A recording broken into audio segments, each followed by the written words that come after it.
Hello friends, आज मैं आपके लिए लेके आया हूँ पोस की रात कहानी, जिसे प्रेमचंद्र द्वारा लिखा गया है।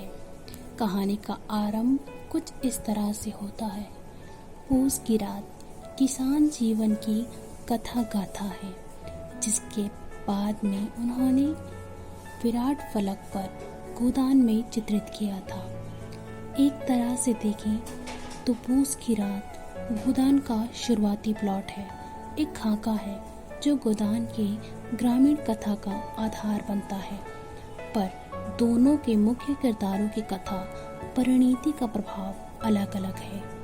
यहाँ हल्कू को राहत मिलती है कि अब रोज रात को ठंड में ठिठुरना नहीं पड़ेगा। वह किसानी से मजदूरी को कुशल समझता है।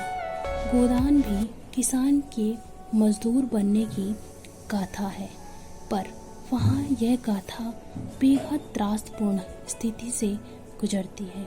बहरहाल हम यहाँ पोस की रात का संक्षिप्त विश्लेषण करने का प्रयास करेंगे। गोदान से इसकी तुलना इसके प्लॉट की प्रारंभिक स्थिति बताने के लिए की गई थी। किसान जीवन पर रचना करने में प्रेमचंद्र को महारत हासिल है। हिंदुस्तान ही क्या, विश्व साहित्य में भी किसान जीवन पर लिखने वाले लेखकों में प्रेमचंद्र गिने जाते हैं। किसान की त्रासदी, उनकी मजबूरियाँ, चालाकियाँ, वाक चातुर्य, खिलदंडपन, दुखों में मुस्कुराते रहना जैसी अनेकों विशेषताओं को प्रेमचंद्र अपनी रचनाओं में उद्घटित करते चलते हैं। उनके लेखन की खूबी यह है कि इसमें यथार्थ वर्णन की गंध आती है। लगता सारे किरदार प्रेमचंद्र के आसपास ही विद्यमान थे। जब वे उन्हें रच रहे थे तो ऐसा प्रतीत होता है कि उन्होंने किसान जीवन जिया ही नहीं बल्कि भोगा भी है। उनके वर्णन में इतनी सच्चाई लगती है मानो होरी, धनिया, हल्को, जबरा, हीरा, मोती, घीसू, माधव सब उनके परिचित थे। लगता ही नहीं कि ये सब काल्पनिक पात्र हैं। पोस की रात कहानी के मुख्य 3 पात्र हैं: हल्कू, उसकी स्त्री और उसका कुत्ता जबरा। बाकी सब सह पात्र हैं जो बीच में आकर चले जाते हैं। कहानी का आरंभ कुछ अलहदा शैली में होता है, जहाँ जमींदार का करिंदा सहना रुपए लेने आया है। हल्कू अपनी स्त्री से कहता है, ला रुपए दे दे। सहना को दे दूं? और उसकी स्त्री जवाब देती है, 3 ही तो है रुपए हैं, अगर वो भी दे दूं तो माघ पूस की रात कैसे कटेगी? कंबल कैसे आएगा? कह दो, फसल पर दे देंगे। हल्कू की चिंता है जमींदार का बकाया और पूस का रात, और उसकी पत्नी की चिंता है कंबल। एक किसान को अपनी फसल की रखवाली के लिए पूस की कड़ाके की ठंड में भी, जहाँ तारे भी ठिठुर रहे होते हैं, खेत में रात बितानी पड़ती है। हल्कू के पास एक फटा पुराना कंबल है जो ठंड रोकने में अक्षम है। यह सोचना कहानी का आधार है, प्लॉट है। उसकी स्त्री रुपए देने के नाम पर भौहें चढ़ा लेती है। हल्कू कहता है, कंबल के लिए कोई और इंतजाम कर लेगा, पर मुन्नी नहीं मानती। हल्कू कहता है, सहना गालियाँ देगा, गुड़कियाँ देगा, राज तो सहना की ही है ना। असल में राज अंग्रेजों का था, पर किसानों पर राज करते थे जमींदार और उनके करिंदे। मुन्नी थोड़ा नरम हुई, कहने लगी, खेती छोड़ दो, इससे अच्छा तो मजूरी भली, कम से कम 2 वक्त की रोटी तो मिल जाएगी। यहाँ मजूरी का पैसा भी बकाए में चला जाता है। और मुन्नी ने उसे रुपए लाकर दे दिए।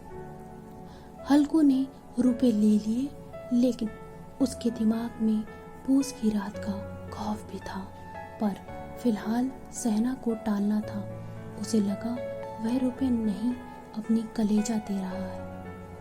अब आती है पूस की रात, जहाँ हल्कू और उसका कुत्ता जबरा पूस की रात में ठिठुरते हुए खेत की रखवाली कर रहे हैं।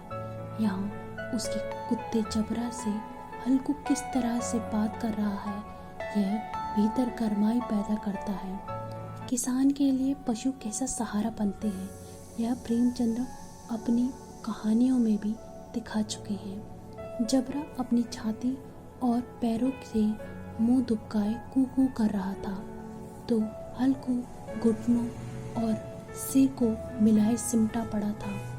ठंड की वजह से दोनों की नींद न आती थी। हल्कू सोच रहा है और पछुआ ठंडी हवाओं में गरिया रहा है। वो अपनी किस्मत पर आह भरते हुए कहता है, एक हम हैं जो इस ठंड में बिना कंबल के ठिठुरे जा रहे हैं, नहीं तो एक एक भगवान ऐसे पड़े हैं जो गद्दे लिहाफ और तुजाड़ा छू तक भी ले।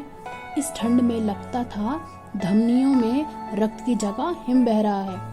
हल्कू ने पत्ते इकट्ठी कर अलाव के इस ठंड को भस्म करने का ठान ली और अलाव जलाकर शरीर में गर्मी पैदा करने के लिए जबरा के साथ आग को कूद कर पार करने वाला खेल खेलने लगा। फिर खेत में नील गायों के झुंड के चरने की आवाजें सुनाई दी, पर हल्कू को लगा अगर झुंड होता तो जबरा शोर मचा देता। फिर खेत में चरे जाने की आहट तेज होती गई। अब वह अपने को धोखा नहीं दे सका। कैसी अच्छी फसल तैयार है और ये जानवर सत्यानाश किए दे रहे हैं।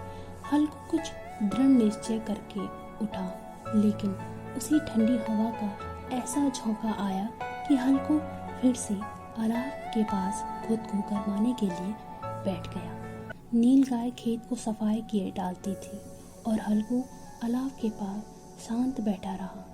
प्रेमचंद्र का कथन है कि अक्रमणता ने रस्सियों के भांति चारों तरफ से जकड़ रखा था। उसी राख के पास गर्म जमीन पर वह चादर डाल सो गया। खेत सारा बर्बाद हो गया। मुन्नी के चेहरे पर उदासी छा चुकी थी। अब मजूरी करनी पड़ेगी, पर हल्कू प्रसन्न था। अब मजूरी करके मालगुजारी भरनी पड़ेगी, पर हल्कू प्रसन्न था। कम से कम रात में यहाँ सोना तो ना पड़ेगा।